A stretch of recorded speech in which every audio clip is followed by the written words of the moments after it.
Est-ce que tu te donnes l'autorisation de t'écouter vibrer?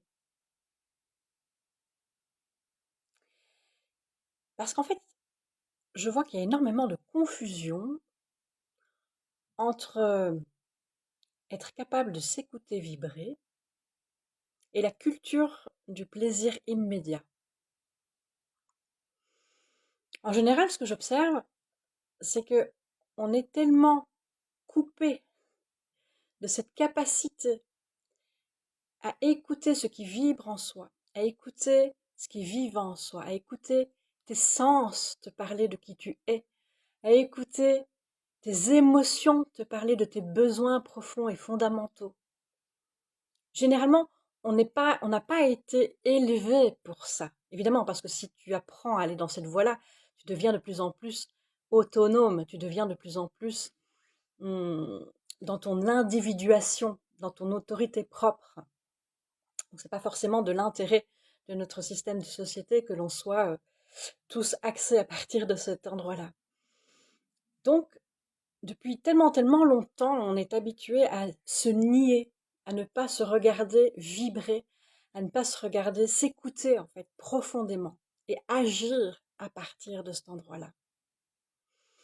Donc dès lors que tu veux changer les choses dans ta vie, qu'il y a des choses qui te bloquent, qui te freinent, qui te font souffrir, des situations souffrantes ou même des souffrances physiques, dès lors que tu es là-dedans, dès lors que tu veux créer une nouvelle dynamique ou passer un plafond de verre dans peu importe quel endroit tu as envie de passer un plafond de verre. Mais moi, ce que je vais faire, je vais t'inviter à regarder comment tu vibres. Qu'est-ce qui est vivant et vibrant en toi? Quand une émotion te parle, elle est vibrante. Quand tu reçois les perceptions, par tes perceptions, le monde, tu vibres. Mais on est vraiment dans cette culture de bloquer ses sens.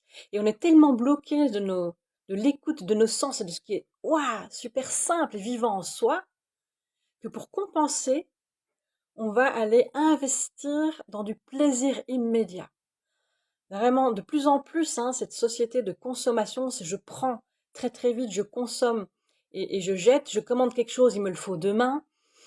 Euh, même dans les relations humaines, hein, même dans les relations humaines, hein, voilà, tu vas regarder, tu vas scroller les informations. Il faut pas que ça dure plus de 30 secondes, sinon tu regardes pas. Il y a trop de contenu, tu passes d'un truc à l'autre.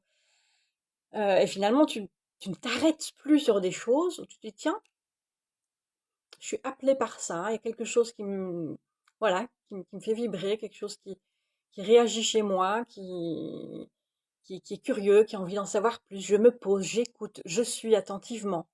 Tu vas plutôt avoir tendance à suivre attentivement les trucs, les futilités qui passent. Quand tu veux changer ta dynamique, quand tu veux changer ta relation à toi-même, toute ta vie existentielle intérieure, quand tu veux changer ton hypersensibilité, quand tu veux changer ce qui n'est pas ajusté à toi, quand tu veux changer ta relation avec les autres, avec le monde, quand il y a besoin de plus respecter tes limites, quand tu as besoin de te faire entendre sans hurler, quand tu as besoin de plus de fluidité autour de toi, quand tu as besoin, quand tu vis quelque chose d'intense ou une grosse émotion, quand tu as besoin de pouvoir le traverser avec quelque chose de simple et de fluide, plutôt que de nourrir un émotionnel qui se cristallise et que tu gardes ça et que ça tourne en boucle pendant des semaines, des mois, voire des années. Tu as besoin de sortir de ça. Tu ne peux pas faire l'impasse de t'écouter vibrer, d'écouter ce qui se passe réellement à l'intérieur de toi. Et on n'est pas habitué à ça, on n'est pas éduqué pour ça. On n'a pas reçu l'autorisation à ça, donc forcément, toi, tu ne te donnes pas l'autorisation à t'écouter vibrer. C'est pour ça que dans mes accompagnements, je travaille en parallèle de la thérapie ou du coaching, je travaille en parallèle cette écoute de ta vibration unique pour réouvrir ces espaces d'écoute de toi, pour relationner avec plus d'authenticité, d'honnêteté envers toi-même, avec plus de vivant. Et pour ça, j'ai créé une méthode qui s'appelle Voix nomade. C'est de l'exploration vocale sensitive et organique. Parce que ta voix, moi je viens de ce monde-là aussi, j'ai une vie d'accompagnante et puis j'ai une vie scénique et ça m'a permis de faire le lien entre les deux.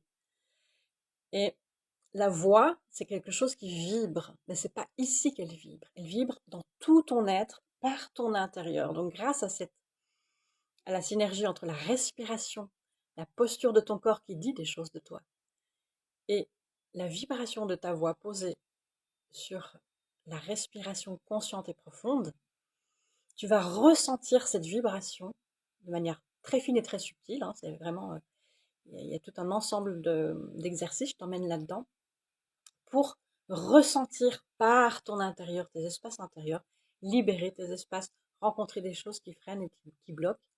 Et on va travailler ça en parallèle de la nouvelle dynamique que tu as besoin d'installer dans ta vie, de mettre plus de conscience, de mettre plus de légèreté, de sortir de ce qui freine, qui bloque et alourdit pour réouvrir à de nouveaux possibles.